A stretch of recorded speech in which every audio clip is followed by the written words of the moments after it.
नमस्कार। नमस्कार, एक बार फिर आपके सामने हाजिर हूँ प्रश्नावली 3.4 लेकर के चतुर्भुजों को समझना।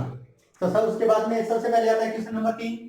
तीसरा क्वेश्चन क्या कहता है, बताइए कैसे एक वर्ग एक चतुर्भुज होता है, समानांतर चतुर्भुज होता है, समचतुर्भुज होता है और एक आयत होता है। यानी इस वर्ग के अंदर क्या इन चारों की खूबियां हैं।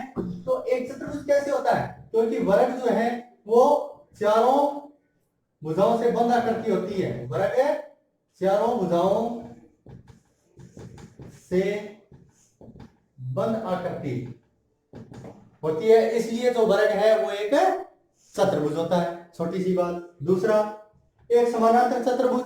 वर्ग एक समानांतर चतुर्भुज कैसे होता है, तो इसके जो है आमने सामने की भुजाएं, वर्ग के अंदर क्या है, आमने सामने की भुजाएं समांतर होती है वर्ग में, इसलिए जो वर्ग है वो एक समानांतर चतुर्भुज होता है। तीसरा, एक समचतुर्भुज है। वर्ग में चारों भुजाएं बराबर होती हैं, इसलिए जो वर्ग जो है वो एक समचतुर्भुज है। एक आयत है, आयत के अंदर आमने सामने भुजाएं बराबर और प्रत्येक कोण 90 डिग्री का होता है। इसी प्रकार वर्ग के अंदर भी क्या कह सकते हैं, वर्ग में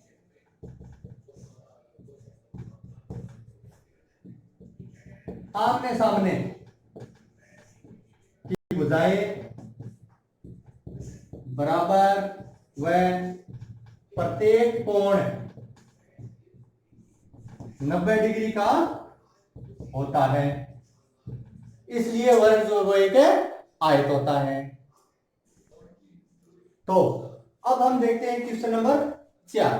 चौथे क्वेश्चन में क्या कहता है, एक चतुर्भुज का नाम बताइए जिसकी विकर्ण यानी विकर्णों की विशेषता दे रखी है अपने को, और उन विकर्णों की विशेषता को देख करके अपने उस चतुर्भुज का नाम बताना है। तो अपने पीछे 5 से 6 चतुर्भुज अपने पढ़ चुके हैं, समांतर चतुर्भुज, समचतुर्भुज, आयत, वर्ग, पतंग और समलंब चतुर्भुज। तो 6 के 6 चतुर्भुजों के अंदर अपने विशेषताएं देखी है, उनके गुण अपने जानते हैं। तो उन गुणों को देख करके और इन विकर्णों के गुणों को देख करके चतुर्भुजों के नाम बताने हैं। तो पहला, एक दूसरे को समद्वि विभाजित करते हैं। तो ऐसे कौन कौन से चतुर्भुज हैं जिसके विकर्ण जो है वो आपस में एक दूसरे को समद्वि विभाजित करते हैं। तो सबसे पहले आता है समचतुर्भुज एक दूसरे को समद्वि विभाजित करता है। वर्ग के विकर्ण जो एक दूसरे को समद्वि विभाजित करते हैं। आयत के विकर्ण एक दूसरे को समद्वि विभाजित करते हैं, और समानांतर चतुर्भुज के विकर्ण भी एक दूसरे को समद्वि विभाजित करते हैं। सिर्फ समद्वि विभाजित की बात कर रहे हैं वो, एक दूसरे पर लंब समद्वि विभाजक। अब की बार लंब समद्वि विभाजक यानी जहां विकिरण आपस में कटे वहां पर 90 डिग्री का कोण कौन कौन से चतुर्भुज में बनता है, तो वो बनता है एक समचतुर्भुज में और एक वर्ग में। सिर्फ दो ही चतुर्भुज ऐसे हैं जिसके अंदर 90 डिग्री पर कट करके समद्वि विभाजित करते हैं। कटते हैं तो 90 डिग्री में पतंग में भी है, लेकिन पतंग के अंदर आपस में जितने भी विकिरण, दो विकिरण उसके होते हैं, वो समद्वि विभाजित नहीं करते। तीसरा, बराबर हो। ऐसे कौन कौन से चतुर्भुज है जिसके अंदर उसके विकर्ण बराबर होंगे, तो वो है वर्ग और आयत है। अब अपने क्वेश्चन नंबर 5, बताइए एक आयत उत्तल चतुर्भुज कैसे है। अब उत्तल चतुर्भुज की विशेषता आयत में होनी चाहिए, पता होना चाहिए कि उत्तल चतुर्भुज क्या है। तो उत्तल चतुर्भुज के अंदर आपने देखा था कि कोई भी चतुर्भुज क्यों ना हो, उसका विकिरण जो अपने खींचते हैं, कैसा भी चतुर्भुज क्यों ना हो, उसका विकिरण जब खींचते हैं तो उसका जो विकिरण है वो चतुर्भुज के बहिर्भाग में नहीं जाना चाहिए, बाहर नहीं जाना चाहिए। इसी प्रकार हमारे पास ये जो आयत है, इसका जब अपने विकिरण खींचा और ये विकिरण खींचा तो चतुर्भुज से बाहर नहीं गया कहीं। इसका मतलब है क्योंकि आयत के विकिरण जो है वो आयत के बहिर्भाग में नहीं जाते, इसलिए आयत एक उत्तल चतुर्भुज है। तो ये था क्वेश्चन नंबर 5। तो अब हम देखते हैं क्वेश्चन नंबर 6। क्या कहता है, एक समकोण त्रिभुज है ABC, एक समकोण त्रिभुज हमारे पास ABC, ये नहीं खींची गई अभी तक कुछ भी, ये लो। और वो समकोण की सम्मुख भुजा का मध्य बिंदु है, यानी ये 90 डिग्री का कोण था, इसकी सम्मुख भुजा AC, इसका मध्य बिंदु था O।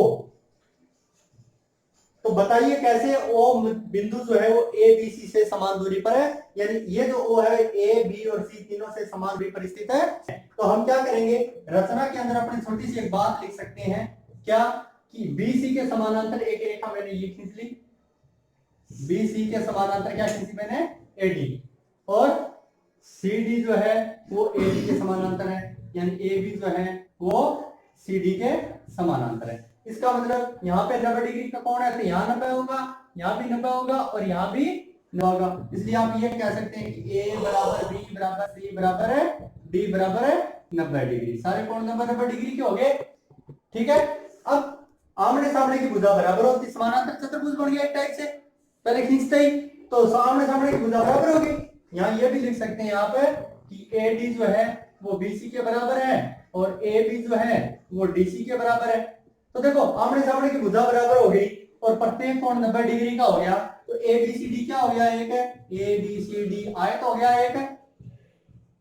ठीक है, और आयत के जब हम विकिरण खींचते हैं तो समद्वि विभाजित होते हैं, तो इसलिए अपने को पता, और बराबर भी होते हैं, तो ये लो AC बराबर BD होते हैं। और जब AC का आपने आधा किया और BD का आपने आधा किया तो AC का आधा क्या हो सकता है, OA भी हो सकता है और OC भी हो सकता है, और BD का आधा OB भी हो सकता है और OD भी हो सकता है। लेकिन अपने जब इनका आधा किया तो ये चीज आ गई, यानी OB बराबर OC बराबर है OA, यानी कहने का अर्थ है ये तीनों भुजाएं बराबर होगी, अर्थात बिंदु जो O है वो ABC से तीनों से समान दूरी पर स्थित होगा। तो ये थे हमारे 3.4 प्रश्नावली के अंदर क्वेश्चन 6 तक। तो प्रश्नावली 3 आज समाप्त होती है। धन्यवाद।